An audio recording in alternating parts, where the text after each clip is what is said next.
एक समय की बात है, एक छोटे से गांव के पास एक घना जंगल था। उस जंगल में कई तरह के जानवर रहते थे, लेकिन उनमें से एक बंदर था जिसे सभी मोटू कहकर बुलाते थे। मोटू बहुत शरारती और उद्दंड था।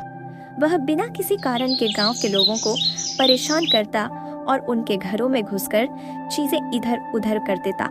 गांव वाले उससे तंग आ चुके थे और उससे पागल बंदर कहने लगे थे। हर सुबह मोटू गांव में आता और किसी न किसी के घर में उपद्रव मचाता। कभी वह किसी के पकाए हुए खाने को गिरा देता तो कभी किसी के कपड़े फाड़ देता। लोग उसे भगाने की कोशिश करते, लेकिन मोटू अपनी शरारतों से बाज नहीं आता था। उसकी आदतें दिन ब दिन और बिगड़ती जा रही थी।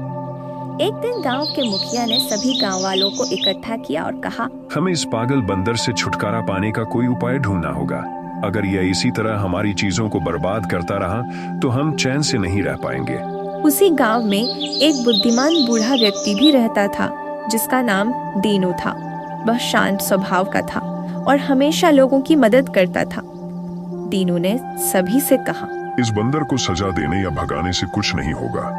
हमें इसके व्यवहार को समझने और इसे सही रास्ते पर लाने की कोशिश करनी चाहिए। लोगों को यह बात अजीब लगी, लेकिन दीनू ने उन्हें आश्वासन दिया कि वह एक तरीका आजमाएगा।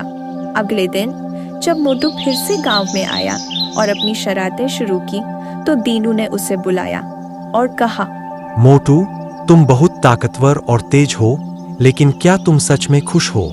मोटू रुक गया। उसने कभी इस सवाल पर सोचा ही नहीं था। वह केवल अपनी शरारतों में मस्त रहता था, लेकिन उसे यह समझ में नहीं आता था कि उसकी शरारतों से दूसरों को कितनी परेशानी होती है।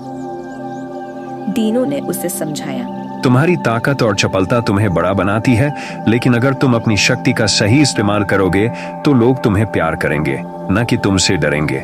मोटू ने पहले तो ध्यान नहीं दिया, लेकिन फिर दीनू ने उसे काम दिया।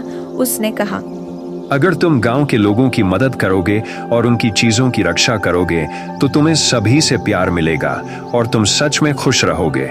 मोटू ने दीनू की बात मान ली और अगले कुछ दिनों तक गांव में किसी तरह की शरारत नहीं की, बल्कि उसने गांव के बच्चों के साथ खेलना शुरू किया, पेड़ों से फल तोड़कर लाने लगा और यहाँ तक कि खेतों में भी मदद करने लगा। धीरे धीरे गांव वाले उसे पसंद करने लगे। मोटू ने यह सीखा कि ताकत का सही इस्तेमाल और दूसरों की मदद करने से ही सच्ची खुशी मिलती है। उसने शरारतें छोड़ दी और एक जिम्मेदार बंदर बन गया।